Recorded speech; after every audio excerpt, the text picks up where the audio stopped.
Ang Ginoo manaa kaninyo, manausab kanimo. pagbasa gikan sa Santos nga Ebanghelyo sumala ni Mateo. Himayaon ikaw, O Ginoo. Si Jesus maingon sa iyang mga tinun-an, sa inyong pag-ampo ayaw daghana ang inyong mga pulong, ingon sa gibuhat sa mga pagano nga naghuna-huna nga dunggon sila tungod sa taas nilang pag-ampo. Ayaw panig-ingon kanila kay ang inyong amahan nga nahibalo ng daan sa inyong gikinahanglan bisan gani sa dili pa kamo mangayo kaniya. Ingna niini pag-ampo, amahan namo nga naa sa langit, simbahon unta ang ngalan mo, maghari kaunta kanamo, og tumanon ang imong pagbuot dinhi sa yuta, ingon nga gituman kini didto sa langit. Ihatag kanamo ang kalanon nga among gikinahanglan karong adlaw, ug pasaylua kami sa among mga sala, ingon nga gipasaylo namo ang nakasala kanamo. Ayaw kami itugyan sa malisod nga pagsulay, luwas sa hinuon kami sa dautan. Kay kon pasayloon ninyo ang nakasala kaninyo, pasayloon usab kamo sa inyong amahan nga atua sa langit. Apan kung dili ninyo sila pasayloon, dili usab kamo pasayloon sa inyong amahan nga atua sa langit. Ang Ebanghelyo sa Ginoo. Daygon ikaw, O Kristo.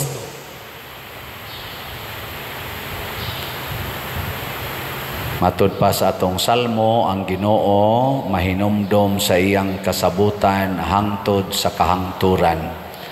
Og ang kasabutan sa Ginoo usa na ni ana nahimutang aning pag-ampo nga iyang gitudlo nga ang kalano nato sa matag adlaw ihatag gid niya karong adlaw nga iya sa tang pasayloon sa atong mga sala, way limit. Basta magsige sa tagpasaylo sa nakasala nato, nya iya tang ilikay sa mga dautan, bisan sa mga pagsulay. Pero ang iya lang sang ihangyo nato, nga ato sad nga batunan ang ato sang kasabutan niya. O ang atong kasabutan nga siya gyud, ang Ginoo gyud mo'y atong amahan. Nya matuman gyud ang iyang pagbuot. Nya siya gyud mao ang atong hari, dili ta maghari-hari. Ingna kono nang imong tupad nga kinsay hari sa imo rong kinabuhi. Kinsa roy imong gituman, ang imong gusto o ang gustos Ginoo. Sa atong unang pagbasa, hisgutan diri nga niingon si San Pablo ba nga pailob kamo kanako kay mura kog buang-buang nga masilos ko ninyo, di ko gusto nga maadto mo sa yawa kay mura mog akong mga anak nga dalaga nga akong giandam para ipapangasawa sa usalang kalalaki nga mao si Kristo. Pasabot ni San Pablo, matag-usa nato nga nagsunod sa Ginoo, magtinabangay ta nga mahimo tang putli at tubangan ni Kristo. Nya unsaon man na kanig yung pagpasaylos mga sala. Muna sa atong pagsigig ampo, labi na santos nga rosaryo nga magbalik-balik taglitok anang amahan namo, hinumduman nato nga dili gyud nato palabyon ang 24 hours nga dili ta makapasaylos mga sala. Kay mausad na ang makapaputli nato.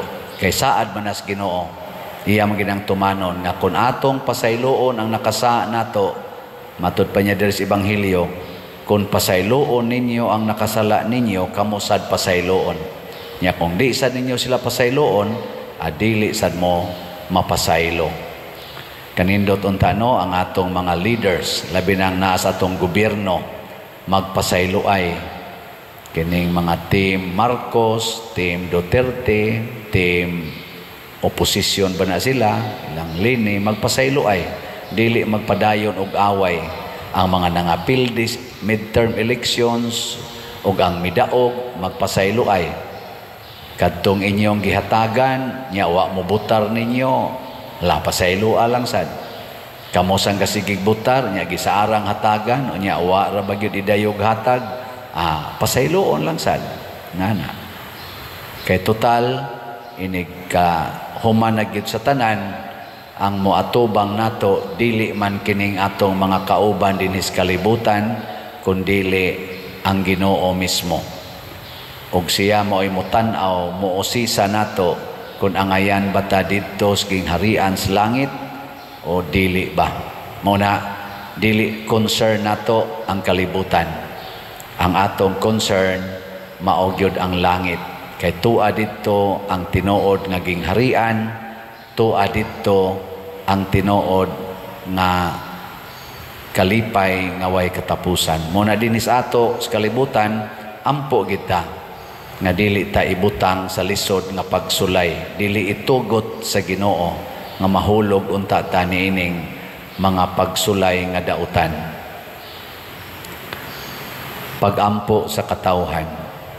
Si Jesus nag-ingon kanato nga siya kanunay muhatag sa tanan nga atong gikinahanglan sa iyang ngalan.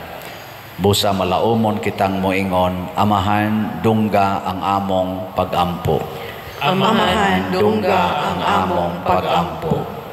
Nga ang simbahan lukop sa kalibutan, kanunay mopadayag sa halawom nga pagsalig sa pag-abot sa Dios nong gingharian sa gugma, sa hostisya ug sa kalinaw, magampo kita sa Ginoo. Amahan, dungga ang among pagampo.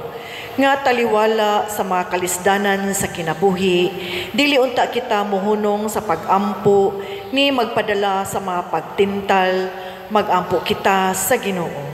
Amahan, dungga ang among pagampo. Nga aduna unta kitay igong pan sa pagtubag sa atong matag-adlaw nga mga panginahanglan ug bulawanong kasing-kasing sa pagpasaylo sa atong mga kaaway, magampo kita sa Ginoo. Amahan, dungga ang among pagampo.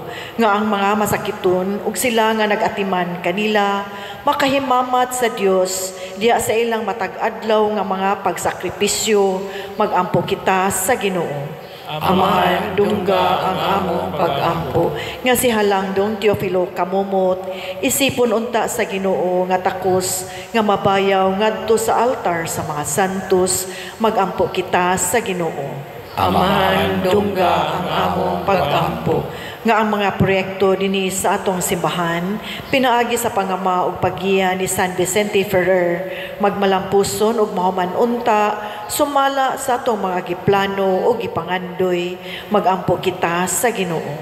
Amahan, dungga ang among pagampo. Nga ang tanang mga benefactors ug donors sa atong simbahan nga mihatag og pinansyal ug lain-laing hinabang ug alang sa mga nagtrabaho dinhi sa atong mga proyekto nga hatagan unta sila sa Ginoo ug daghan pang mga grasya sa ilang kinabuhi, malikay sila sa mga kadautan ug mulampos unta ang tanan nilang mga paningkamot, magampo kita sa Ginoo. Amahan, dungga ang among pagampo. Nga ang mga nangamatay makasinati na sa langit nung kalipay, inigkakita nila sa Ginoo didto sa iyang tunhayng puloy-anan, magampo kita sa Ginoo. Amahan, dungga ang among pagampo. Makagagahom og maluluyon nga Amahan, ikaw ang naghatag kanamo sa among mga panginahanglan. Busa dawata kining among pagampo nga gituboy nga kanimo uban sa gugmag pagtuo pinaagi ni Kristo among Ginoo. Amen.